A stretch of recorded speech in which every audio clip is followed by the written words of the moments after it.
The government, which was elected on the 17th of December 2012, is committed to bringing about safer neighbourhoods and streets and freedom from the violence that blights many of them. It is committed to a stronger, well-managed economy and reduced public debt.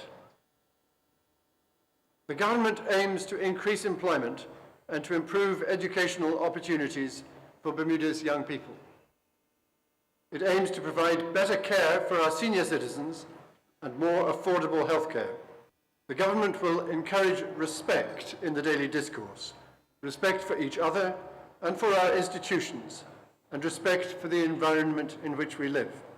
The new government believes it understands the hopes of the people of Bermuda and sets out on its journey towards a new day, firm in its intention to act for the realization of those hopes. Bermuda is experiencing one of the most challenging periods in its long and illustrious history. The new government believes it will need to find ways of encouraging increased levels of cooperation, trust and loyalty among all sectors of the community.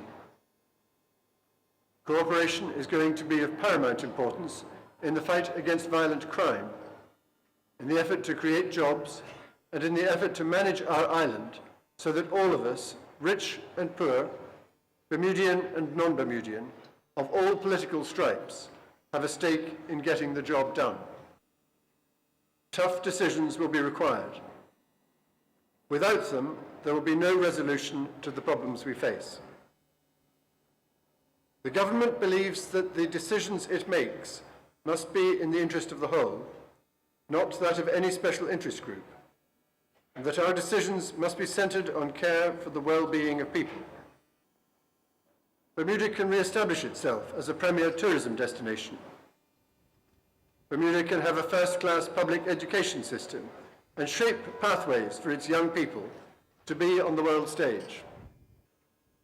The government begins its term in office with the country in poor economic condition. The weak Bermuda economy has affected Bermudians from virtually all walks of life. International companies have left or downsized, tourism remains weak, retail sales have levelled off after falling for 36 consecutive months, property values have declined, businesses have failed, unemployment is widespread, and some people are in peril of losing the family home because they cannot make the mortgage payments. Government has shared in the distress. Falling tax revenues, coupled with stubbornly high costs, have caused large operating deficits, resulting in spiralling public debt. The government's jobs and economic turnaround plan will put Bermuda on the road to recovery by restoring much-needed confidence, stimulating investment, creating new jobs, and laying the foundation for future growth and shared prosperity. The government will simultaneously reform or abolish a number of policies, practices, and systems that have hampered economic growth. The government will introduce amendments to the Payroll Tax Act 1995 and the Payroll Tax Rates Act 1995, whereby local employers will be provided with a 2-year payroll tax exemption for new Bermudian hiring. The Jobs and Economic Turnaround Plan requires disciplined financial management that will eliminate wasteful government spending and reduce the public debt. The government will table legislation to establish a Spending and Government Efficiency (SAGE) Commission. The SAGE Commission will commence its work as soon as is practicable, following enactment of the required legislation, and will submit its recommendations and final report not later than 6 months after it commences work. In order to achieve satisfactory management of existing debt, the government will create the Public Debt Advisory Board, whose members will be drawn from the private sector.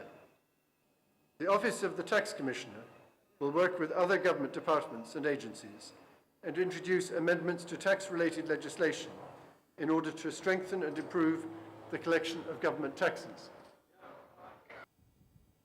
The Ministry of Economic Development is committed to facilitating sustainable growth and job creation in Bermuda's international business sector, as well as a wide range of other sectors.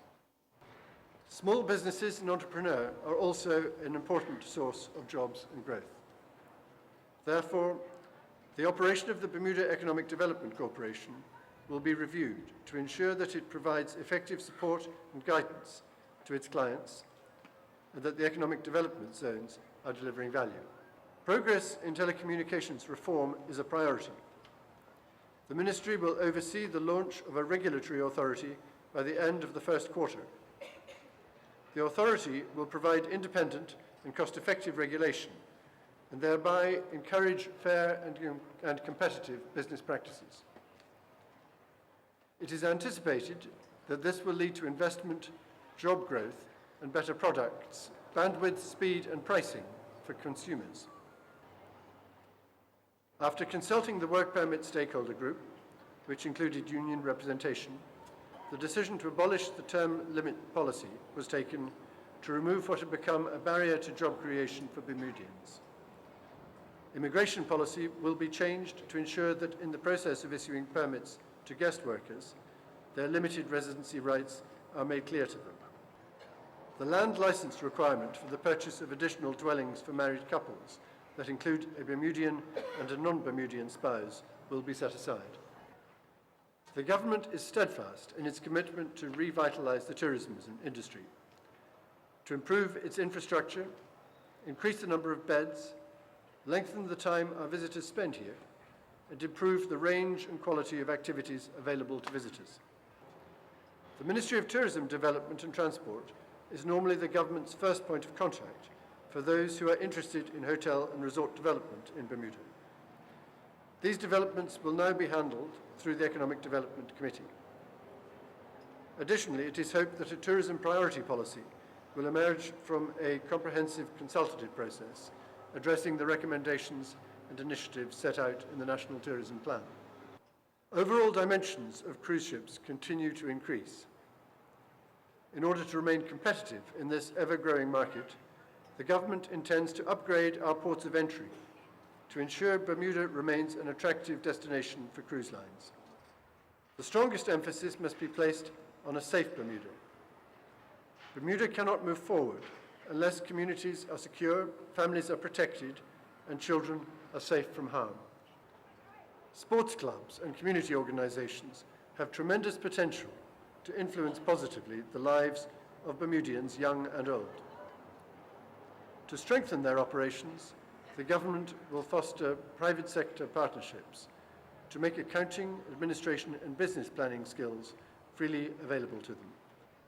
The government, in partnership with Crime Stoppers, will lead a gun bounty programme to capitalise on the growing role played by citizens in bringing offenders to justice. Government will do all it can to support robust police enforcement. Legislation will be tabled to make breaches of parole arrestable offences, further strengthening the enforcement regime needed to disrupt the rhythm of gang members. To support the police in their efforts to maintain high visibility and focus on crime-fighting priorities, the government will fund a further Recruit Foundation course in 2013-14, contributing approximately 20 more police officers to the fight against guns, gangs, drugs and violence.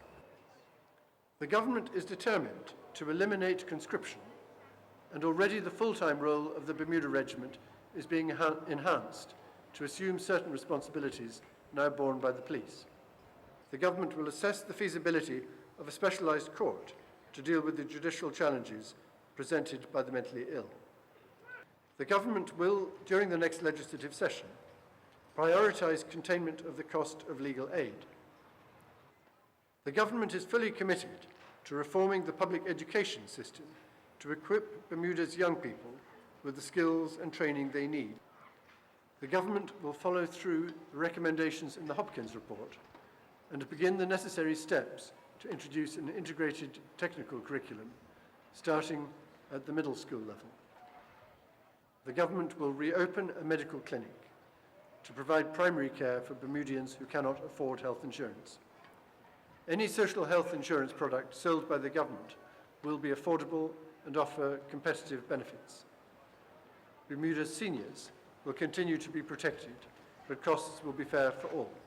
The government will introduce amendments to the Pharmacy and Poisons Act 1979, which will mandate the prescribing of prescription generic drugs unless the physician specifically requires a trade name product. There is no place for discrimination in Bermuda in any form.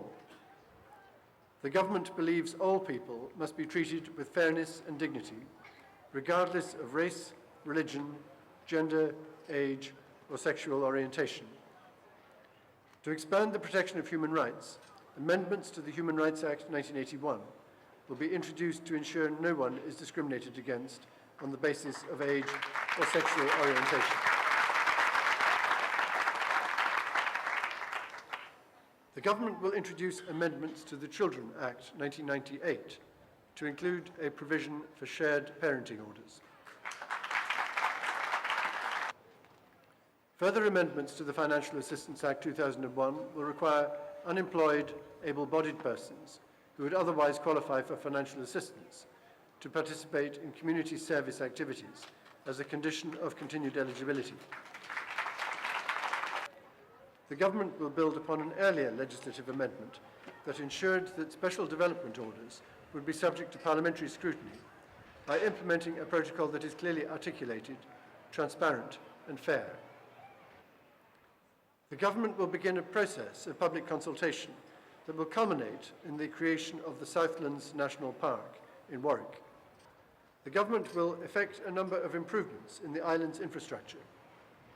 Beginning this year, the government will resurface 10 kilometres of the approximately 200 kilometres of public roads.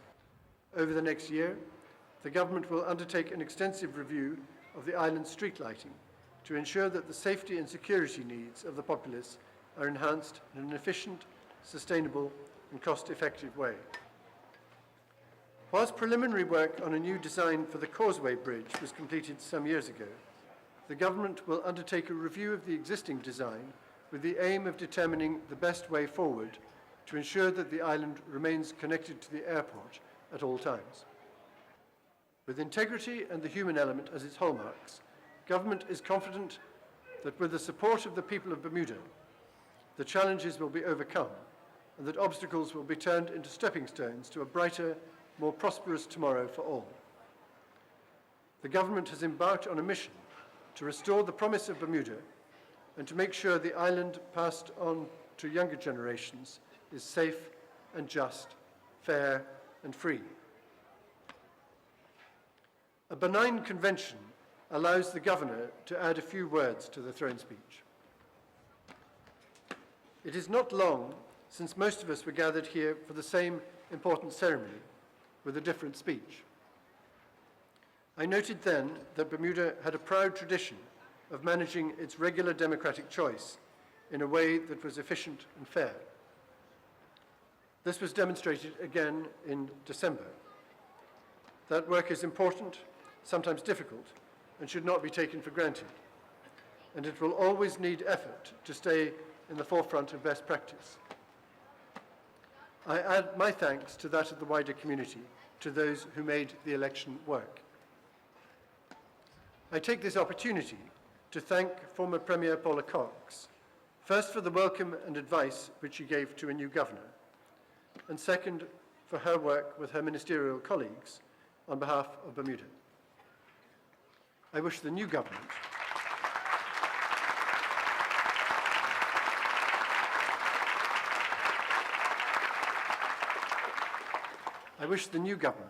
which has been formed following the election, well in facing the challenges of today's world. Many of the bigger challenges relate to the economy and the management of the public finances. But events in recent weeks have underlined the need for the whole community to work to address the causes as well as the violent symptoms of the gang phenomenon. I will work with the government and with those beyond government who have a vital role to play my part in ending this corrosive source of so much pointless misery. Madam President and members of the Senate, Mr. Speaker and members of the House of Assembly, I declare this session of the legislature open, and may God guide you and grant you wisdom in your deliberations.